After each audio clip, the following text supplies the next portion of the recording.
In colonial India, under British rule, the city of Delhi had a serious venomous cobra problem. The government, using simple logic, came up with a simple solution.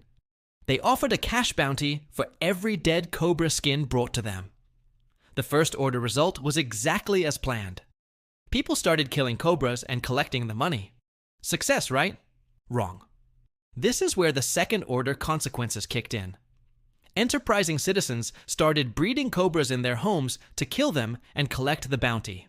The government soon realized they were paying people to create the very problem they were trying to solve. So, they canceled the bounty program. The first order result? The program stopped. The second order result? The cobra breeders, now holding thousands of worthless snakes, simply released them into the city.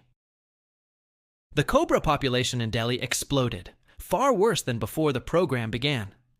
This is a classic story of the catastrophic failure of first-order thinking. Today, we deconstruct the mental model designed to prevent it. Second-order thinking. Every problem has two levels of thinking. First-order thinking is fast, easy, and superficial. It seeks a simple, immediate solution to an immediate problem. It's our brain's default setting because it's energy efficient. I'm hungry. First-order thinking. Eat that sugary donut. The immediate consequence is that my hunger is gone.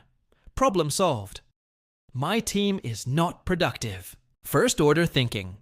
Schedule more meetings to check on their progress. The immediate consequence is that I feel more in control.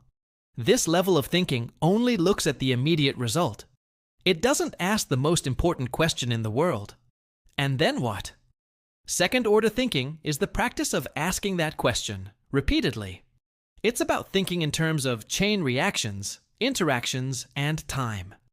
It's slow, deliberate, and requires significant mental effort.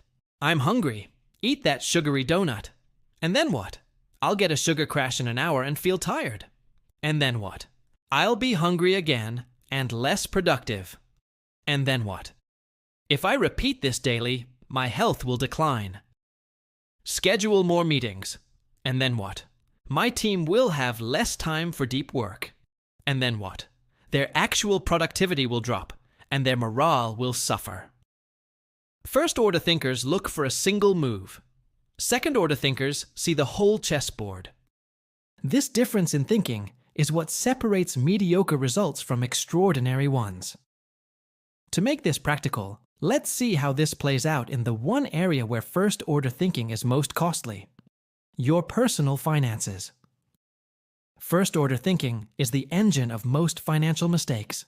The first-order thought is, I want that new phone, car, vacation. I'll put it on my credit card. The immediate consequence is gratification. You get the thing you want. It feels good. The second-order thinker asks, and then what? The answer, I will have to pay it back with interest. And then what? The item will end up costing me far more than its sticker price. And then what? The money I spend on interest is money I can't use for investing or building real wealth, slowing down my financial freedom. Suddenly, the immediate pleasure is weighed against the long-term cost. Consider investing. A first-order thinker sees a hot stock soaring and thinks, I need to buy this now to make a quick profit. Greed. They see the market crashing and think, I need to sell everything to stop the pain. Fear. They are reacting to the immediate event. A second-order thinker sees a hot stock soaring and asks, and then what? If I buy at the peak of the hype, the probability of a crash is much higher. I could lose a significant amount of capital. They see a market crashing and ask, and then what? If I sell now, I lock in my losses. But if great companies are now on sale, this could be a major buying opportunity for the long term. Second-order thinking is the antidote to being controlled by fear and greed. This mental model applies everywhere. Take productivity. A first-order thinker says, I have a huge deadline. I will pull an all-nighter. The immediate result is that the project gets done. The second-order thinker asks, and then what? I will be mentally and physically exhausted for the next 2 days. And then what? My productivity on all my other tasks will plummet, and the quality of my work will suffer. My total output over the 3-day period will actually be lower than if I had just paced myself. Consider a career decision. First-order thinking focuses only on the immediate salary and title. This job offer pays 10% more. I should take it. Second-order thinking asks, and then what? What is the company culture like? What are the opportunities for learning and growth? Who will I be working with? What will my work-life balance be?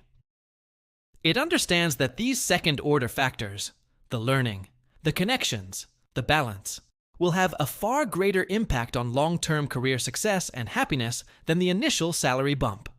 So, if this way of thinking is so powerful, why don't more people do it? Because it's hard. Our brains are wired for the easy answer. As promised, here is a simple framework to force your brain out of its lazy, first-order habits.